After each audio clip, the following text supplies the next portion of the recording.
Welcome to the 3Haunted podcast, where we bring you all things horror, supernatural, folklore, mythology, and all things that go bump in the night. Hey, what's up, guys? I'm your co-host, Kevin, K-Daddy from Dirty South, the ATL, Hotlanta, Georgia. I'm a post-production master, filmmaker, and horror nerd. Hey guys, this is your co-host, Ashley, Gorilla Girl filmmaker, lunar goddess, and cinephile. And I'm your co-host, John Thomas, ghost hunter, super smartass, and film lover extraordinaire. Good evening, ghouls, gals, and all my meta pals. This is your spooky friend, Ashley. Today, we're continuing the conversation on demon possession. We have another special guest joining us in the conversation this episode, and we're very excited to welcome him back to the show. But first, a word from our sponsor. Cinematic, captivating, terrifying, and intense.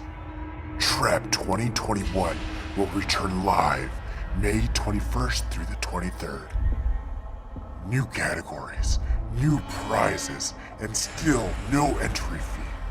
Visit trapfilmfestival.com for more information. And we are back. And like Ashley said, we have a returning special guest, the man with the velvet voice himself, Michael Amidei. Welcome. Welcome back, Velvet Voice.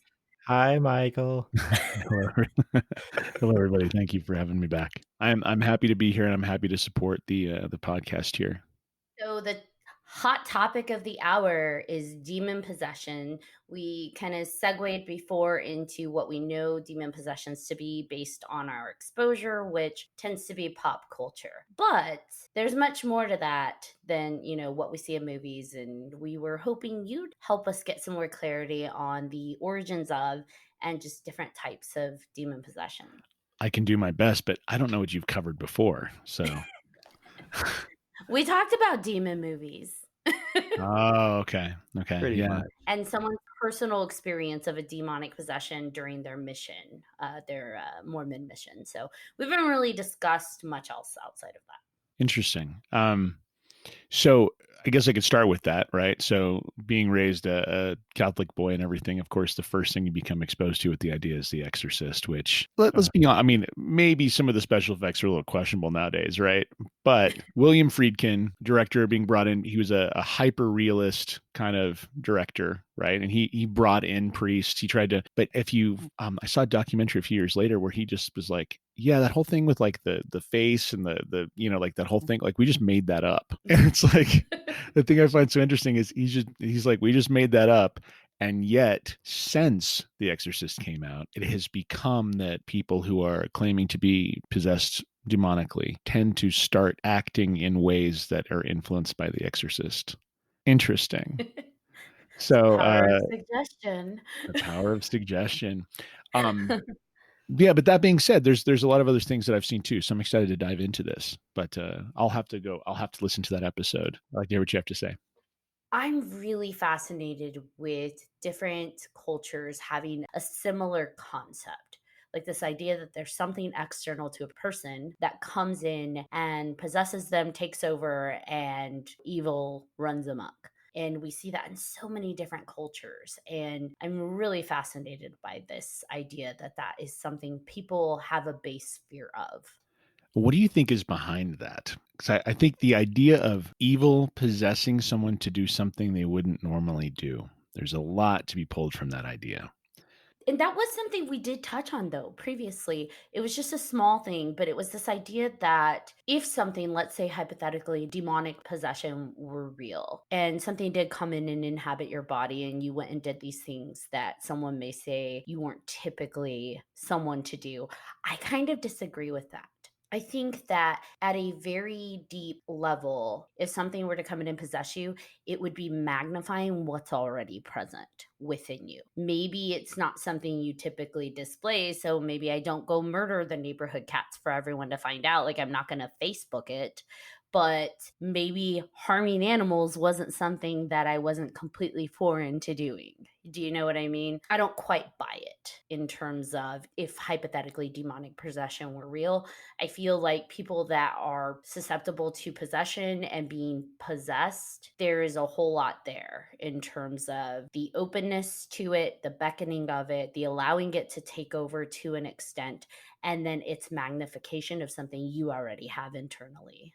So it's kind of like the explanation of, people don't, if someone is drunk, they're not going to do something they would like that doesn't somehow exist within them. It's just the alcohol loosens the inhibitions for them to do it. Yes. In a way, like not quite on the nose, but kind of Yes. there. Right. Okay. Yes, but that similar idea. Yeah, it's like it would have already had to have been in them to an extent. So here's an interesting thing, and I'd be interested to hear what everybody has to think about this. But I think when you really look into the concept of demonic possession as it's existed in history, a lot of it is tied to witchcraft and the occult, right? In a huge way. And of course, witchcraft and the occult, yes, there's the tradition of witchcraft and all that, like, which is the actual thing. And then there's the kind of popularized negative term of, she's a witch, or, he's a warlock or whatever, burn them. But the thing that's interesting is if you look back, you see the things that like witches are accused of, like around Salem and, stealing children, eating children, whatever, all this, were the exact same things that the Romans accused the early Christians of, and that the Christians later accused the Jews of, and that QAnon is accusing the Democrats of.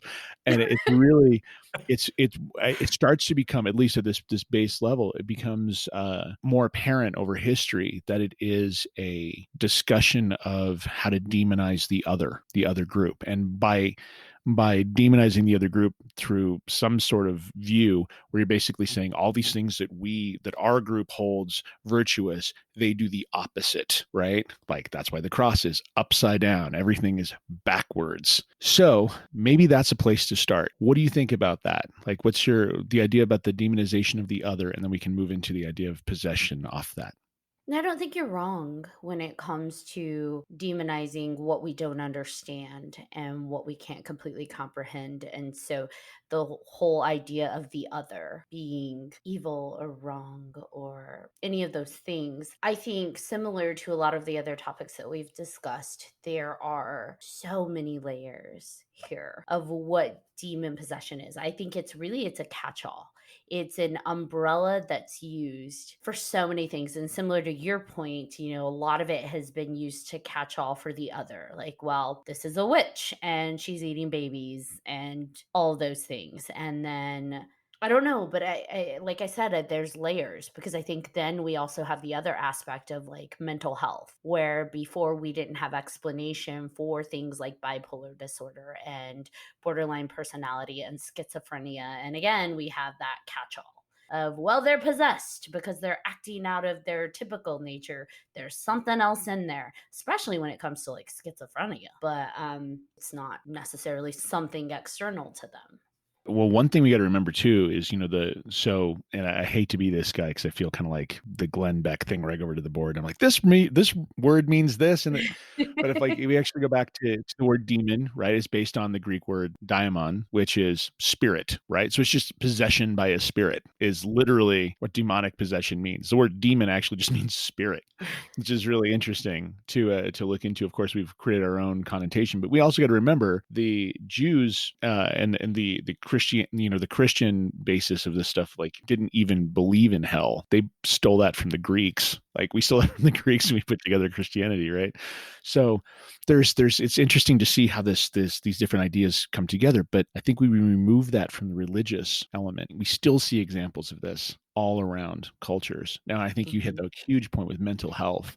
Mental health is a massive piece of this, and now I'm not even saying that there's no such thing as a supernatural like possession. We'll get to that in a minute. But I think a vast, vast majority could be explained with mental health. Agreed. Like crises. Absolutely. Now, has anybody experienced something that you thought at one point kind of seemed like it could be on that possessed side, but maybe was more of just a mental health issue? Has anybody ever witnessed something like that in person? I think I have witnessed people go through manic episodes and people kind of swing from different, what might feel like personalities that I wouldn't necessarily attribute to this feels like a possession. But then I've also experienced the extreme other where it's like, holy cow, I hope to God this is a psychological issue. But it's just, it really, I can't say I've experienced one where it feels like it's, a mental health thing, but it's coming across as something else. I would agree with that. Like, I've been in situations or around certain people where, like, I've known them for years and they have like a specific like energy that they carry with them. Like, they have a very specific personality. And then there were times where it's like, a shift happens and I almost didn't recognize the person. And it's like, okay, are you? And I'm not saying that it was a possession, but it just, there were times where the energy in the room just was a full 180. Right. Well, I've also felt like I've come across people who claim to be in a possessive state or claim that somebody else is in a possessive state, and you can tell that person's just bullshitting. Like, to what end, I don't know. Whether it's for a pure performance thing or some kind of attention thing, I don't know. But whatever the intention, it's bullshit. You could tell when you're being put on. And it's just like, okay. Well, you can tell because they're usually copying horror movies. Right. Yeah, right? yeah. And you can tell they'll test out something. And I've been in this situation many times too. Like, it sounds funny to say many times, but like enough times. Yeah. Right. Where you see them like test out something, and when they see that you don't react, they like change track and try something else. You're like, mm-hmm. You can feel in a person's energy like they're trying not to smile, even if they have like the most menacing face or whatever, stoic, like they're trying to give something really just malicious off. But you can feel the layer behind it, like they're almost laughing, and it's like, okay, come the fuck on. Yeah, that reminds me when I was, I don't even know, I was like probably 14, 15. I had a best friend in high school, listened to, all the heavy metal stuff, and I wasn't into it back then. And he listened to some of like the death metal, quote unquote death metal. And we were like brothers. I stayed over at his house all summer. We were just chilling. He's like, hey, I have a Ouija board. Do you want to try it? I'm like, fuck yeah, let's try it. Come on. This guy, he got me good.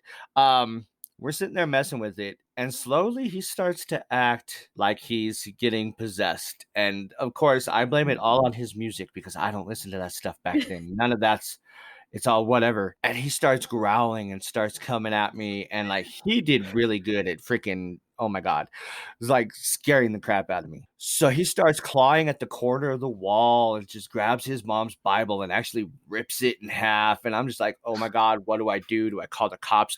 What the frick? I don't know what the hell's going on. Finally, he scared me enough. I kicked him in the balls, and he's like, dude, I'm sorry. I was just playing. I'm like, well, don't ever fucking do that again. That's exactly how that should be written into the rules of exorcism. Just Like, kick this him in is the how you balls. Kick him in filter the out. balls. Just start off, kick him in the balls. Yes. I absolutely love. I think, by the way, kicking someone in the balls answers so many things. It does, and Not I just think this demonic is possession. so Like, many. well, you always kind of wonder what would happen if like there was an actual demonic possession and like the priest just haul off and just like rack them in the balls, like just really hard in the middle of it while levitating above a bed. Just bam! Just The power of my foot compels you. How about that? I mean, the demon might not have experienced that before. Let's be honest. That might be a whole new sensation. That might be a way to get them out fast. Oh my gosh. I'm just imagining a demon like singing the "fuck this shit, I'm out." Yeah, like, I didn't realize this was a thing. I'm gone. See you later.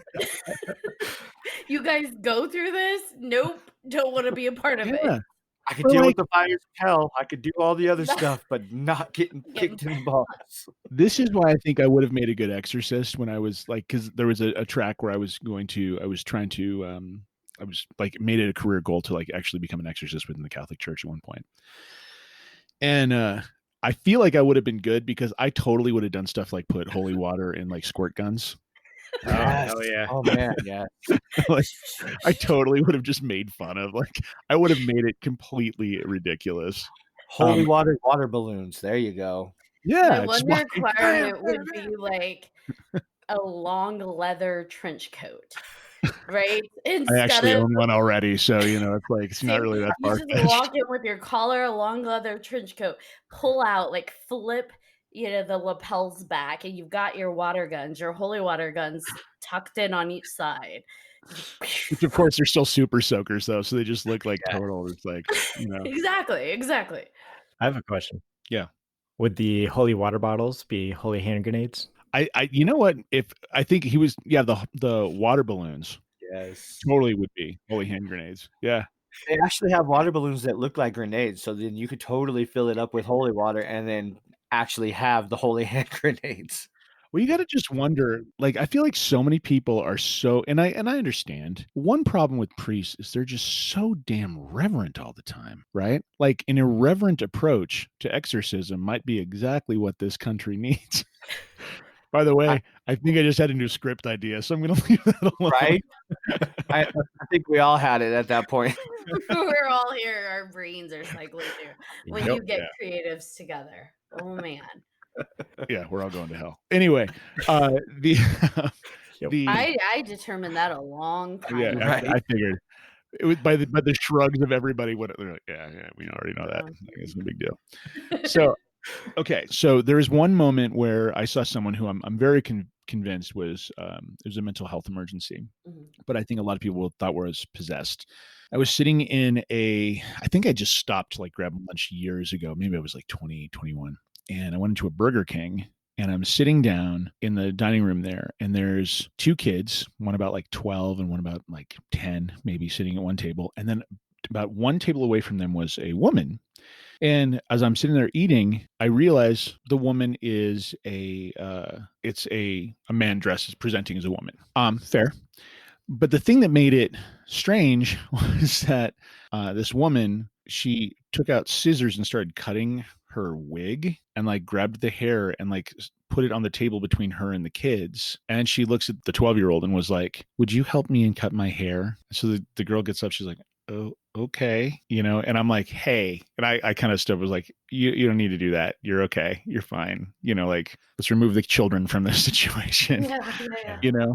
And then everything was kind of fine, and the woman was just sitting there, and then suddenly she stood up and just kind of loudly started going through personality breaks like this, like probably every 10 to 15 seconds it was a different personality. Holy moly. But it really was like a schizophrenic break, Mhm. right? It wasn't anything else. And then she ended up running outside, and I think they called the police because they were just worried about the mental health emergency. Speaking of which, side note, we really need a response that is not the police for mental health emergencies. Let's just throw that out there. I agree. That's a big deal. Mhm. So, I mean, I think that's an example where I could see people reacting and thinking, oh, this is some weird demonic thing. I don't call that demonic possession. I call that something else, right? Now, I wasn't there. I didn't see it. I have heard directly from a person that I trust who's always told the truth, who was actually the exorcist here in Denver, Colorado. Like, that was his full-time job for the Archdiocese of Denver.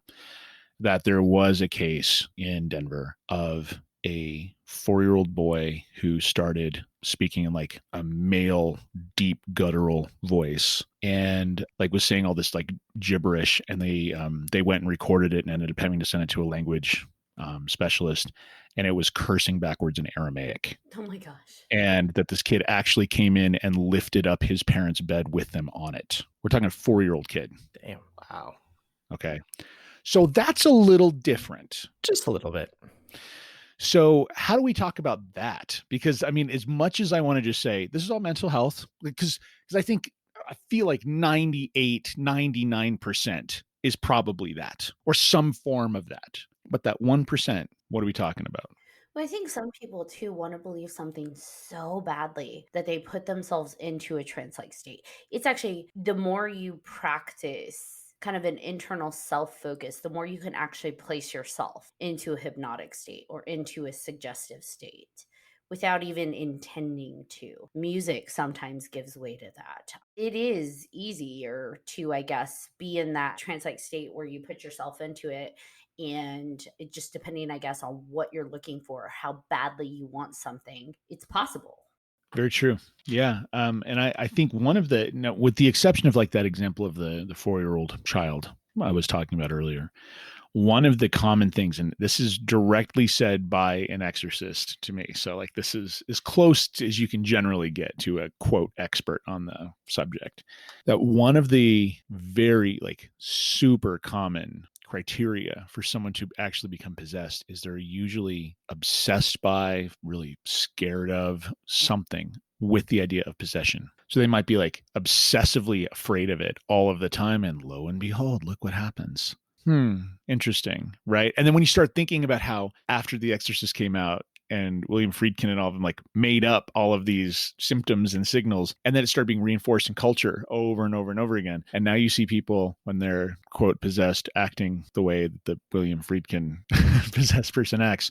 The obsession almost can become an addiction. It seems. 100%. And with a lot of addictions, if not all addictions, like if you give into it so much, it can eventually have such negative and horrible effects and could affect you physically, mentally, and start projecting onto others outside of you.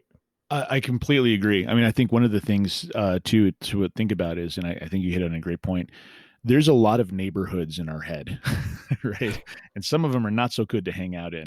And it is one of those things where like, even if you feel normal and fine, if you start physically carrying yourself around like you're depressed and you're upset all the time, and you purposefully do that for 7 days, by the end of those 7 days, you are going to be significantly more depressed and sad than you were before, because the internal chemicals and things that get put into your body are actually triggered by physiology as well. So we think about that, and then you start thinking you're obsessed with something dark, and especially if you're scared, you're going to start shrinking. You're going to start kind of behaving differently.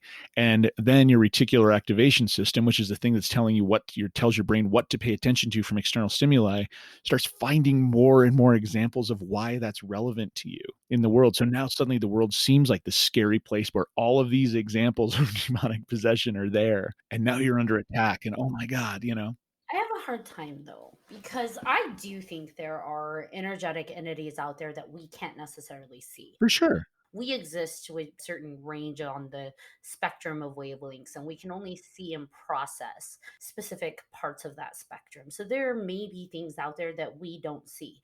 I think some of us are a little more energy sensitive than others, so we can sometimes feel it like as a receptor. It's a sensation we feel, a vibration we feel, but we still can't necessarily see it. Or some people do see things, and what they see is how their brain processes it. That doesn't necessarily mean that's what it actually is presented as, but that's just how the brain's processing those specific wavelengths. Absolutely. And so for me, I think that's all very much real. And so when we talk about demonic possession, I think to an extent that may be real. There may be things out there that are almost like an energetic parasite that latch on, we conduit it, if that's a thing, if that's a phrase. We become that conduit. It's a thing. We Yeah. let it kind of merge in with our energy and carry it. And similar to what you're saying in terms of like the chemicals change and adapt, that would be something that influences our chemical receptors and changes and adapts and maybe magnifies some of our own personality traits. Absolutely. Yeah, the part that I struggle with is the religion thing. And I know I've said this before to like Kevin and John, but it's like, how are these demons Catholic? Do they go to mass on Sunday? Like, how is it that a rabbi or a priest or a shaman or anybody can come in and expel that? Because if it's like, well, demons answer to God, it's like, well, okay, maybe, but what does that mean? It doesn't work in like some small village in Africa that's never heard of the Christian God, or someone who's Jewish in the Bronx who's not part of that specific dogmatic doctrine. Like, I don't know. That's where I start to struggle with is, how do religions own this concept of demonic possession and expelling it? Does that make sense? Yeah. So one thing to really classify, if we're talking about especially Catholicism in this way, is that the Catholic Church on the deepest level believe that the whole reason that the earth exists and that any of us exist is to be part of the church. Like, that's the belief. The earth is made so the church can exist. Okay. Okay. got a lot of problems with that. Not going to Yep. get into it. But the way I almost see it is like they believe that they believe their answer is the answer. Of course, well, if Christ is the intervention, and this is the whole reason we're here, then okay, well then calling on Christ, the all-powerful Son of God, that will drive out this spirit. One of the weirdest things was, and I might have mentioned this in the previous podcast, but it was one of the most enlightening things. So if anybody here has had the joy of getting into a theological argument with a rabbi, it's a maddening and kind of life-changing experience. Okay. And I ended up getting with one, and I said something like, well, God said that he's the only God. And the rabbi stops me and he goes, no, he said, I am the Lord, your God. He never said he was the only God. And I was like, what? Like, I dig it. I love it. right. Well, I mean, I think there's so much to that, but I think there's the Catholicism thing. I think they do a lot of, so let's face it. The Mass is a high magic ritual. Yes. Agreed. Okay. They circumambulate around an altar in a certain direction because of the flow of energy. They use incense to clear any spirits that might have gathered around the altar. Oh my God. Come on. It's like the same, like, Setting your circle and saging it. yeah. I mean, to take it one step further and tying it to the demon possession, like the anointing of the sick, the confessionals, like they are channeling the power of Christ, which, I'm sorry, having an outside being coming into you to like be basically a vessel, that's possession. Absolutely. Now, I'll also take this in a creative sense, though, too. Well, recently, so I read a lot of songs, I read a lot of music. And one of the things I eventually got to is I realized that the songs that show up in like 5 minutes are always so much better than the songs you work on for a long period of time. So I suddenly was like, why don't I just not work on songs for long periods of time and set myself up in a position where I can receive this stuff that just comes through? But the whole goal is when it comes through, I stop and like get it onto page where I record it. I have to just do the conduit thing, right? It's like the other day, here's an example, and it felt, and this is more about the idea of like channeling, but I think it's the same kind of idea in its own way. So I was recording a demo for this group, and I had the sound of like just a kick drum from a drum set, right? Instead of a metronome, I had this sound going like this through headphones, and I'd recorded it, and I had way too many, like just a perpetual amount of this kick drum going, and I just kind of let it record, and I just sat there for a minute. I have this on recording, so like I can hear it, and I'm just kind of like, and there's just this moment of quiet, and then I literally, without preconceiving anything else, play an entirely new song, new melody, kind of gibberish for words, but 3.5 minutes, totally finished, constructed. And then I was like, oh, cool. I guess I just wrote something else. Amazing. You had that metronome going. Well, I had the metronome. Well, I had the rhythm going. I knew what the key was going to be, right? But at the same time, like really weird. Like that's very strange to have that happen. Okay. And then it would take me to another book, like my last book that I published called The Path. I know I wrote this book. I know I sat down, and I know this sounds weird, but it's totally true. I don't remember writing it. I literally remember typing and having my head back on my chair and like my eyes almost like closed, like I was almost sleeping. I didn't do that on purpose, by the way.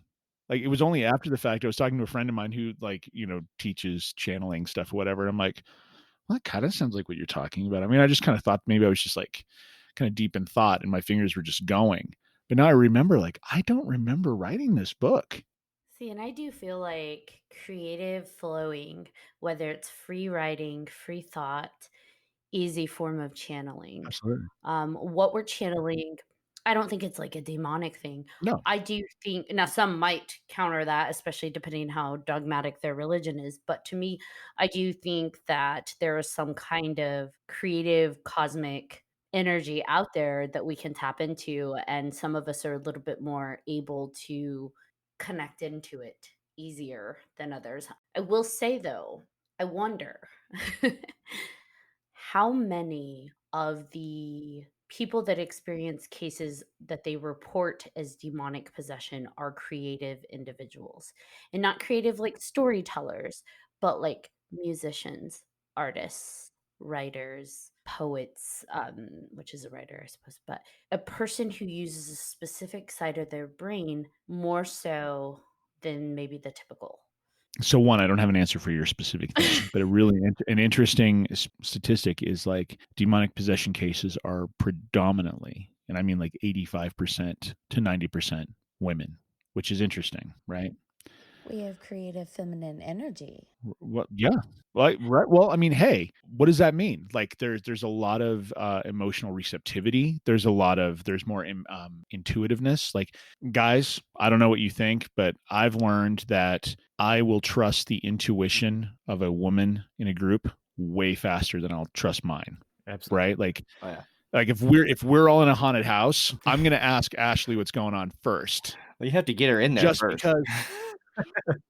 Well, it's also like I learned a long time ago, you trust like if a woman's like, I smell gas, even if you don't, like, pay attention. Yeah. Oh yeah. Right. The sense of smell is stronger. Right. It's just different sensibilities.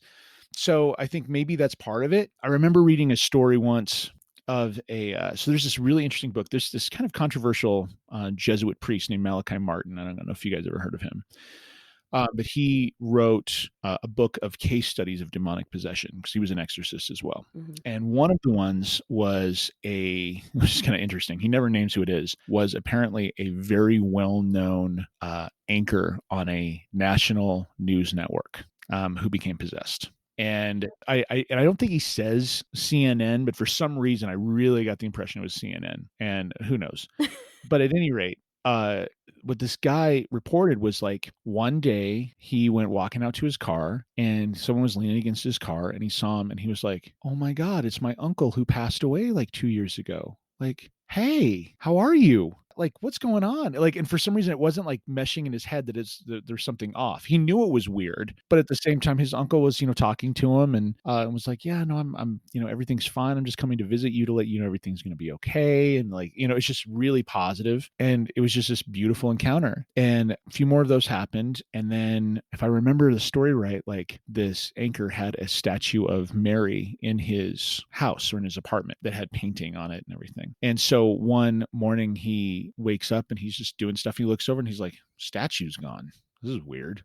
And he's walking down his hallway and he hears scratching in his closet. So he opens his closet and in the closet is his uncle perched on top of the statue of Mary, scratching the paint off of it. And he's like, oh, we don't need this anymore. And the anchor's just like, okay, like Uncle Bob, that's kind of weird. But and he's not connecting that this is weird. But it started turning out that every time he was having a conversation with his uncle, he'd wake up and it would be somewhere completely different than where he had been when he was having the conversation. So it's very interesting. And the reason I bring that up is it's so interesting to hear from the inside perspective of what it might feel like. Like he wasn't even aware that stuff was going on.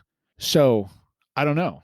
So in a way like that almost kind of makes it seem like any of us could be having this experience at any point. And maybe we don't know it, right?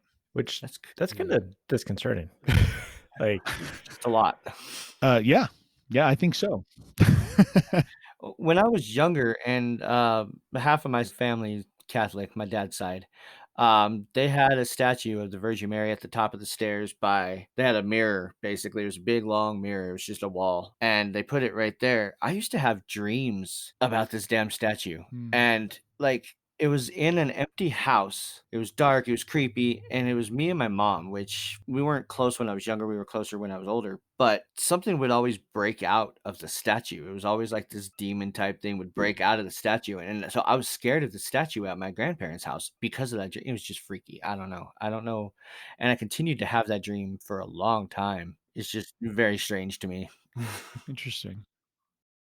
I used to have a lot of growing up. I had a lot of like fear around like demonic stuff to the point where like I would, how when you're tired and you're laying in your bedroom, like your eyes start playing tricks on you, and I would just see like just really like just dark, like obscene stuff, and it was pretty intense.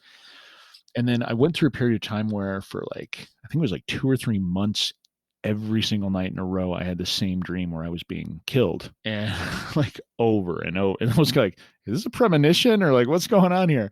But then it stopped. And then the last night I had another dream where I was in my backyard and there were these snakes in my backyard. Like they were all over. And one of them was a really aggressive kind of cobra, a white cobra that was roaring, would make this like roaring sound. I kept getting like bitten and like it was pretty negative. And I finally was just like, I'm done with this. Like I remember this in the dream, picking it up and swallowing it whole. I just ate it. And I've never had another dream or been concerned about that anymore. Wow. It's strange. And so when I looked into it, depending on how much you take stock and what people's descriptions of what, dream analysis, whatever, snakes have a lot to do with wisdom, right? And especially eating a snake is like a spiritual, like awakening in some sense, or like a stepping forward over something. I think the way I look at the idea personally for me of demonic possession or spiritual possession, which I think that's more how I would resolve to call it now, right? Because I don't necessarily believe that demons are a thing. I think they're spirits, good, bad, whatever, right? I don't believe that they're anything greater than me. I don't necessarily believe they're supernatural. I think it's all natural. We just haven't described it yet. And I just am supremely unafraid of it anymore. Mostly because I'm really conscious of the power of the just slap or the, kicking them in the balls. But at the same time, I'm just not afraid of it. Yeah, I don't know. I mean, I totally believe in it, even when I don't want to believe in it. I have experienced way too many one-on-one interactions with different people that I cannot for the life of me explain. And I know some of them, could probably be categorized as some kind of like schizophrenia, but there's things I just can't explain. Is it schizophrenia, or is it schizophrenia is being used to explain things that aren't necessarily, I don't know how to describe it, but I sometimes wonder if schizophrenia is used for people to logic some of these things away. Possibly. I will say though that demonic possession is classified as a psychological condition or mental condition. And it's in the DCIM, or I'm probably screwing up the acronym, but it is actually classified now as its own thing. Mm-hmm. So it means it's not necessarily being lumped into to that. However, I do think that one of the big changes and advancements that has happened is that throughout history, so many things that we call demonic possession can now be explained by schizophrenia. Like if we're in an uneducated town in Jerusalem back at, in 10 BC, well, if someone with schizophrenia, especially if their eye color changes, which can happen in schizophrenia, especially if their like physiology changes, like that movie Split, as over dramatic as it is, and James McAvoy's fucking amazing. Oh yeah. Like that is, yes, it's overblown, but it's also real, right? Like that is a real thing. So if they saw that, well, how could you explain that other than demonic possession? An evil spirit has them. I mean, their eye color changed, they're acting crazy. Like what's going on? I mean, how many children on the spectrum, how many people on the spectrum, how many people with like Down syndrome, how many people with like all of these things were accused of being demonically possessed because of behavioral traits? I think it's hard to know. I know that there's just some really interesting behavioral traits that do tend to show up in different diseases. So I don't know if like schizophrenia, if there's this whole other side to it. Maybe some people are ashamed. Maybe it's a source of shame. I could see that in a way. But I don't know. Maybe they aren't even aware that they're splitting, and maybe some people are. Yeah, I don't know. All I know is that like there's so many layers that just holy moly. Fair. And I think there's two other things to this. I also think it has to do with how you respond to things too, right? A house I grew up in, we moved into when I was, I think,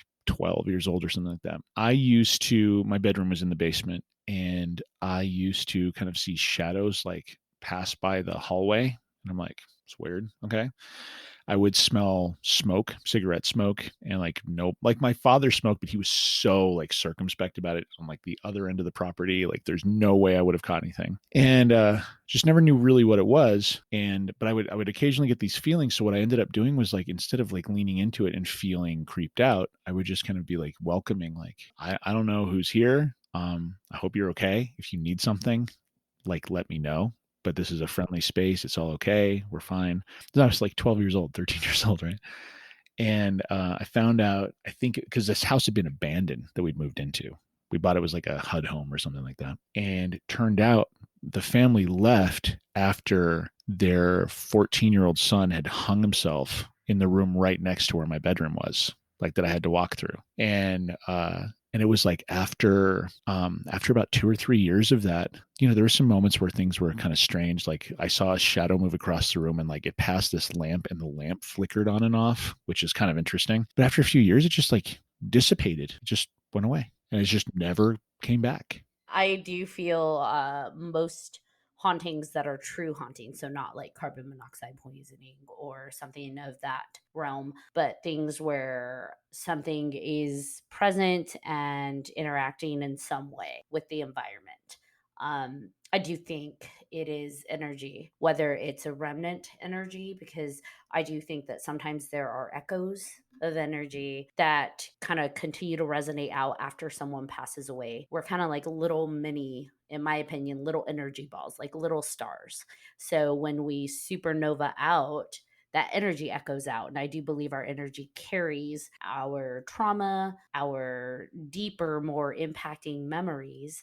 And so when we nova out, I do think that energy kind of unleashes those traumas and memories and the samskara that we carry within our energy. So when we go, energy not created or destroyed, right? So it goes somewhere. I think it just dissipates out. It's just like a star out into the earth, out into the universe, and that samskara goes with it. And so if you are sensitive to energy, I think that you may pick up those wavelengths, kind of like a radio, right? And so you interpret those radio wavelengths in terms of maybe you see it, maybe you hear it, maybe you feel it. Just depends on what receptor is picking it up and how your body and your brain is interpreting it.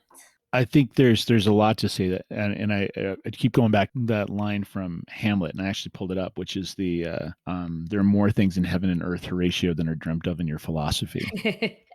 And I think that's really, really fair, right? Like there's so many things out there that we don't know, we can't explain. And I do think there are some things out there that are hard to interpret.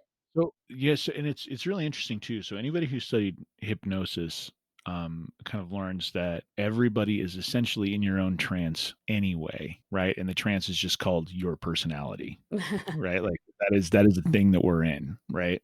Now let's rethink our experience every day. Like, what are we watching on YouTube? What music are we listening to? What images are we looking at? What news are we reading? So demons are not real. Corporate America. I'm not saying they're not real. In fact, I brought up a study. Have you ever heard of the Princeton Engineering Anomalies Research? This guy named Robert G. John. He established a school at Princeton University in 1979 to study parapsychology. So telekinesis, all of that stuff, remote viewing, all of this. And he studied up until I think it was like the late 90s. So it was like a 20-year-long experiment. And then he did a final speech where he was like, all right, I'm just going to give all of our findings out, just present them. And he listed all these different things that they studied. At the end, he's just like, essentially, it's all real. Like we've proven this is real. So, and you can study that a lot more, right? But so look it up. Anybody who's listening to this, Princeton Engineering Anomalies Research, or PAIR, and it's worth it. So I have a question about that. Like coming from Princeton, obviously there's a lot of credibility that comes with it. Absolutely. Do you think that means that we're on the uprise of that side of science becoming more accepted into the world and trying to understand like what's happening from the paranormal side? I believe so. I think we're starting to at least move that direction, right? Like one of my favorite movies, some people I know love it. It's just kind of a divisive movie for some people love it and other people hate it. Men Who Stare at Goats. Are you familiar with the movie I'm talking about? Good movie. Yep. Like some people love it, some people hate it. I think it's hilarious, but it's based on an actual military like unit, and you can actually find their manual. Like it's called the New Earth Army. And they did use remote viewing, but the interesting thing is remote viewing can be pretty accurate. So one of the things that they listed in that Princeton study was these people trying to find the location of some object that they had secretly sent out from Princeton to be placed somewhere. People knew what the object looked like, and their job was through remote viewing to find it. And they had put it in like a gas station in like Georgia or something like that.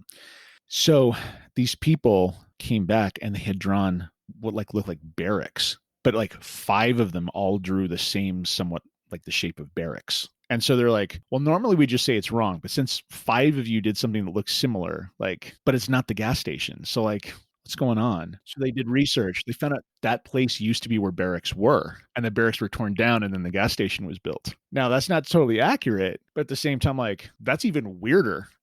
I do think certain places do have energetic presences, and I don't think that it's always there. I think it's like a congregation of and evolution of that energy that kind of radiates out. So maybe that's what they were tapping into. Well, I remember Bruce Springsteen saying something, which is a funny place to quote right now, but he talks about the very end that he had gone to his old hometown, and he went into his old neighborhood and he found this tree that he had loved, this big old, oak tree, and or he wanted to find it, and he got there and it found out it had been cut down, and he could see kind of like the clump of earth where it was, and he was just like, he was like, it was something that felt eternal, and it was there before him, and he thought it was going to be there long after him, and he liked that about that thing. And it was turning to be nighttime, and he just realized when he looked up, though, he's like, there's something there that it's like the essence of that tree. It had been there so long.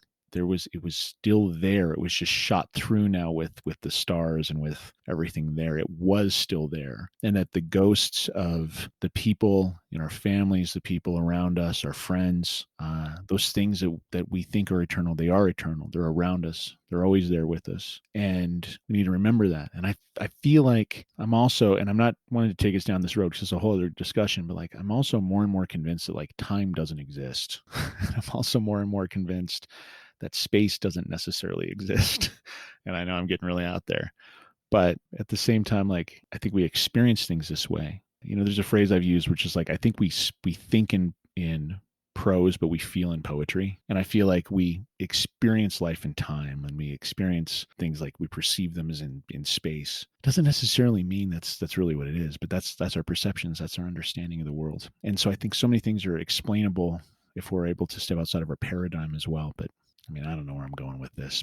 I just wonder if science sometimes proves exactly what we're saying, but because it's saying it in a different language, we think that it's disproving what we believe. So with the demons, maybe, yes, there are cases of schizophrenia, but maybe schizophrenia is just science's way of saying a different entity is energetically parasitic within an individual. Absolutely. So I don't think it's necessarily, negating it. I think sometimes when we hear science this, we think, oh, well, then that means not that.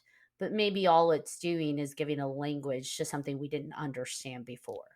And Ashley, I think you made a really good point too. Like talking about music, for instance, like there's people who will go learn music theory, and then suddenly their understanding of what music theory is has to be the end all of everything they do, has to be explained in music theory, which is where you get like prog rock and all of that.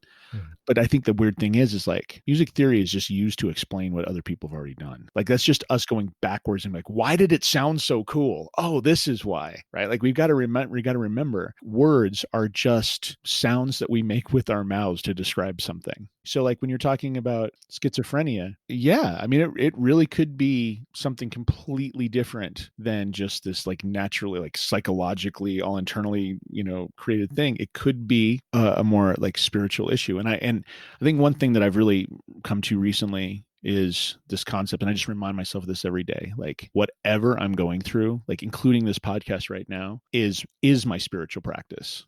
Like everything I'm doing is spiritual practice. Well, I think also, why not both? Why not demonic possession be a mental health issue that is stemming from something that we don't maybe necessarily completely understand?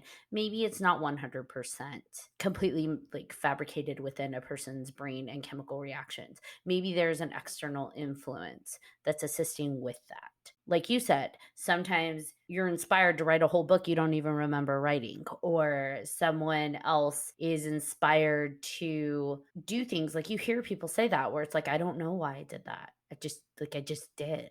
I don't know why I went off and did that, but I just did. And I think we've all felt that at some point, whether we want to admit it or not, where there's something that pulls so strongly at you from within that it's like you can fight those urges because you may in your head think, well, that's not right. Or it may be one of those things where it's just like, oh man, that story is inspiring me, because that happens with me. I can only speak in terms of my own language of inspiration, but for me it's not music writing, so I'm not inspired by necessarily like beats, but there are sometimes stories that just pop into my head out of nowhere, and it's like they are banging at my skull to get out, be written, be fleshed out, and they just play over and over and over. It's the same thing. Yeah. It's the same thing. Yeah. And so it's just like, where'd it come from? I don't know. And if we're honest, we can't say they came from us. We can't. And there are some stories there where I can absolutely say there's no way that came from me. I have no frame of reference or experience in life to have influenced a story like that. But yet there it is. It's vivid and clear, and it is demanding to be told. Well, like I was thinking about J.K. Rowling writing Harry Potter. Let's take this for a moment. Now, first of all, I think that woman's a genius. Like, I mean, what she built, that's insane, right? Like, no one can try to create that. And I think that's the thing I'm getting at. No one could try to create that and be that consistently good, right? I feel like, and I think I've heard her say this, I feel like what J.K. Rowling did was sit down, commit, and just get out of the fucking way. That was coming from somewhere else, you know? And yeah, you could say, okay, yeah, this person created it. And sure, I mean, fair enough. And by the way, I don't want to, especially from an arts perspective, I don't want to like displace the idea of creation from the person who put it into the world. You know, Star Wars came from somewhere else. And I'm really convinced the things that really hit the zeitgeist, like those were coming for a long time. And they probably come to a few people. They probably come to multiple people. I feel like, to your point, it's not just one person being given this avenue. Is there like a wavelength out there that people pick up on? I don't know. But we see that happen a lot where there's a common thread. The reason I practice playing music, the reason I practice writing, the reason I study writing, the reason I study all the things I do is so when those moments come, I'm able to be fluent enough in that art form to completely show up for it. Yes, I love that so much. This is a really great time. Did any of you have anything else to add before we wrap it up? When dealing with somebody who's possessed, remember, kick them in the balls. Always kick them in the balls. Always kick them in the balls. Other than that, no, I have nothing. If possession cases are 80 to 90% female, then you've only got a 10% encounter experience where that's going to be effective. The holy bitch slap. The holy bitch slap. There you go. Oh, Lord. That's my take on it. Just physical violence is the response. They get hurt. Hey, they're going to come after you. You got to hurt them first. So it's true. Well, Michael, thank you so much for Yes. coming on to another episode of ours. As usual, we enjoy having you on the show. Yes, thank you. Thank you. It's a pleasure. Thanks so much. Mr. Velvet Voice, would you like to shout out any projects or anything? Sure. Well, so I have officially ended an 8-year run with a show called World Poetry Open Mic as of December 18th, 2020.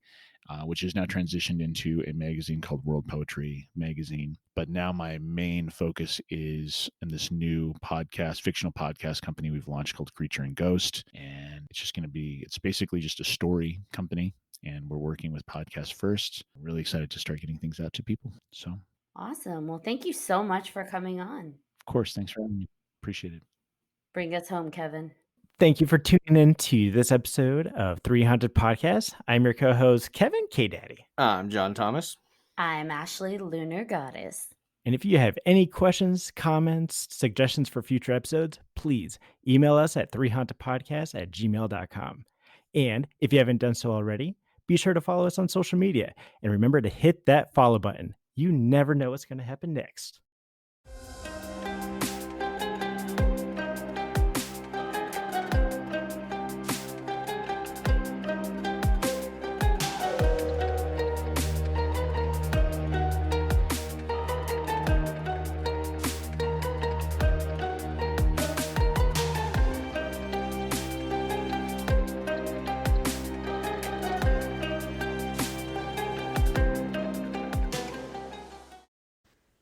Are you looking for more awesome podcasts? Head on over to withoutyourhead.com for access to the Without Your Head podcast network, where you'll find a variety of podcasts sure to keep you entertained and coming back for more.